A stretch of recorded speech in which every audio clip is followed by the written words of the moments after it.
Around. Don't feel bad. I'll get you one. Hold on a second. Who's seen all this stuff? Is this stuff? What do you mean? Has obviously Facebook has checked this out. I'm sure Twitter's aware. Mm-hmm. What has the reaction been? And is there any sort of a concerted effort to mitigate some of the impact that these sites have? Yeah, lots of it actually. So I think in 2017 was when we started, like, we being independent researchers, I guess, people on the outside of the companies, academics, began to find the content, really began to, investigative journalists would identify the name of a page, and then me and people like me would go and we would scour the internet looking for evidence of what was on that page. So I found a bunch of the stuff on Pinterest, for example, wrote about it. Guy by the name of Jonathan Albright found a CrowdTangle data cache, and with that we got the names of a bunch more pages, bunch more posts, and we had some really interesting stuff to work with. Originally, the platforms were very resistant to the idea that this had happened. And so as a result of that, they were there was the first thing that Zuck said in 2016 when, Trump gets elected, Twitter, it goes crazy that night with people who work at Twitter saying, oh my God, were we responsible for this, which is a very Silicon Valley thing to say. But what I think they meant by that was their platform had been implicated as hosting Russian bots and fake news and harassment mobs and a number of other things. And there was always the sense that it didn't have an impact and it didn't matter. And so this was the first time that they started to ask the question, did it matter? And then Zuck made that statement. Fake news is a very small percentage of, whatever on Facebook, the amount of information on Facebook. And the idea that it could have swung an election was ludicrous. So you have the platforms, kind of the leaders at the platforms digging in and saying it's inconceivable that this, could have happened. And as the research and the discovery begins to take place over the next 9 months or so, you get to when the tech hearings happen. So I worked with a guy by the name of Tristan Harris. He's the one who introduced me to Sam. And he and I started going to D.C. with third fellow Roger McNamee and saying, hey, there's this body of evidence that's coming out here. And we need to have a hearing.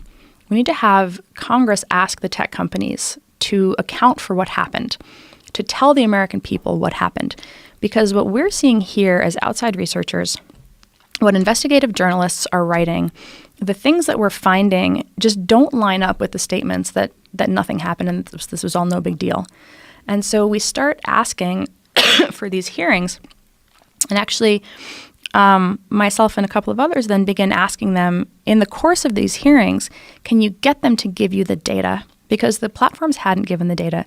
So it was that lobbying by concerned citizens and journalists and researchers saying, we have to have some accountability here. We have to have the platforms account for what happened. They have to tell people, because this had become such a politically divisive issue. Did it even happen? And we felt like having them actually sit there in front of Congress and account for it would be the first step towards moving forward in a way, but also towards changing the minds of the public and making them realize that what happened on social platforms matters. And it was really interesting to be part of that as it played out, because one of the things that Senator Blumenthal, one of the senators, did was actually said Facebook and Twitter have to notify people who engage with this content, and so there was this idea that if you are engaging with propagandist content, you should have the right to know. And so they started to push messages. Twitter sent out these emails to all these people saying you engaged with this Russian troll. And Facebook created a little field, a little page that told people if they had liked or followed a troll page. So it was really trying to get at making the platforms accountable. But they did it outside the platform through email, huh? Which is interesting because I would never read an email that Twitter sends me. Right? You're like, this has just got to be nonsense. I didn't get one, so I guess I just got lucky. But I might have had a multiple day back and forth with some Russian troll. But that was, I think, one of the first steps towards saying, like, how do we make the platforms accountable? Because the idea that platforms should be accountable was not a thing that everybody agreed on in 2015 when we were having this conversation about ISIS. And that's where there's the through line here, which is, and it does connect into some of the speech issues too, which is, what kind of monitoring and moderation do you want the platforms to do? And when we were having this conversation about ISIS, there was a not insignificant collection of voices that were really concerned that if we moderated ISIS trolls on Twitter, now not the beheading videos, there was sort of universal agreement that the beheading videos should come down. But if we took out what were called the ISIS fanboys, which were like 40,000 accounts at their peak, Wow. that we would, there's a document called the ISIS Twitter Census for anyone who wants to actually see the research done on understanding the Twitter network in 2015.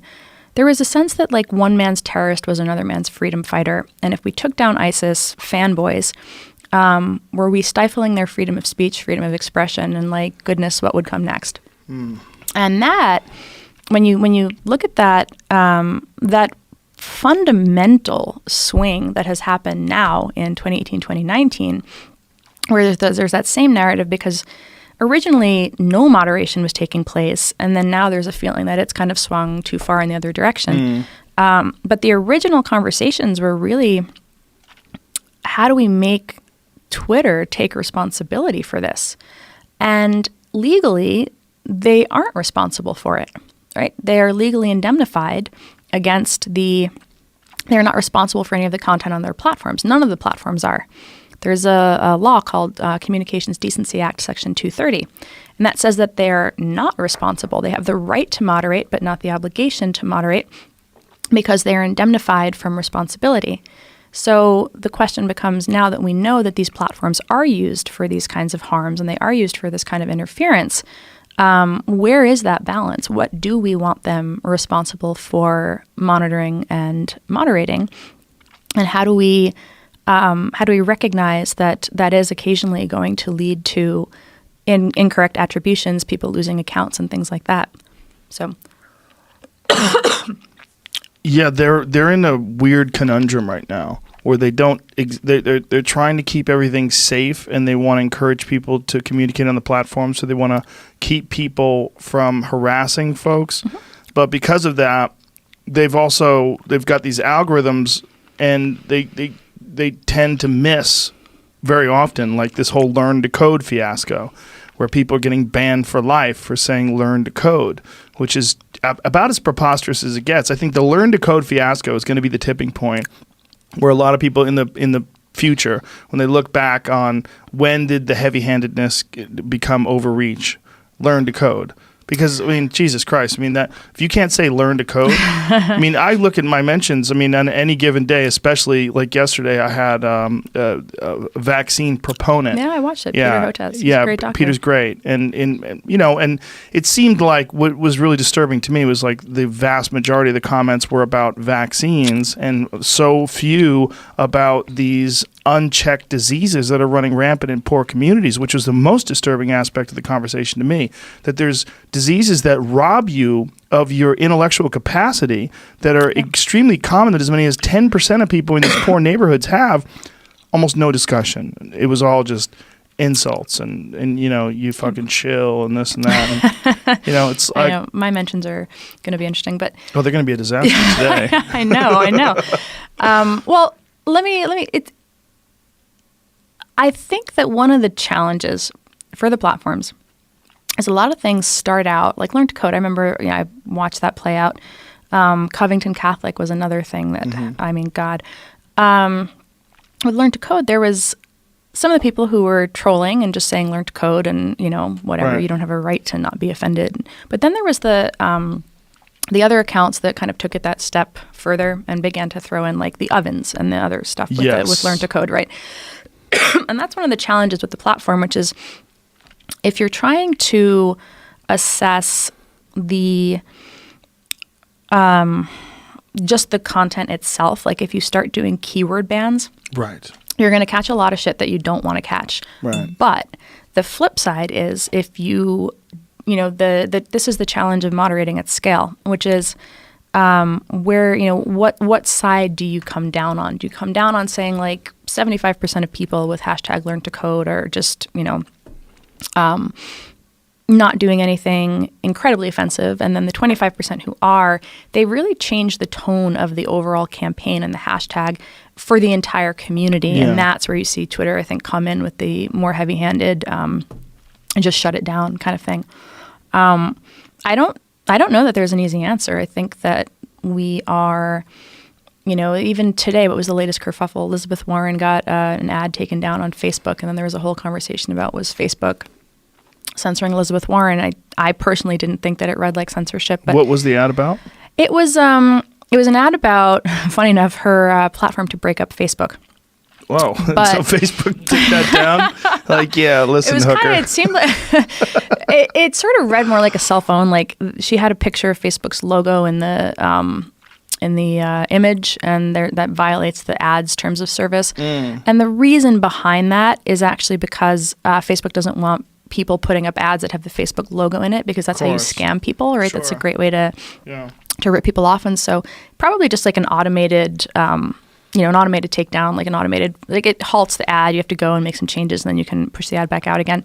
But it just happens at a time when there's like so little assumption of good faith and so little assumption of such extreme anger and polarization and, assumption that the platforms are censoring with every little kind of moderation snafu, that it makes it, I think, I don't know how we have the conversation in a way that's healthy and looks towards solutions, as opposed to the left screaming that it's censored, the right screaming that it's censored, the platforms, trying to get around how do we both moderate and not moderate, which is a tough position to be in. I think, I don't have any good.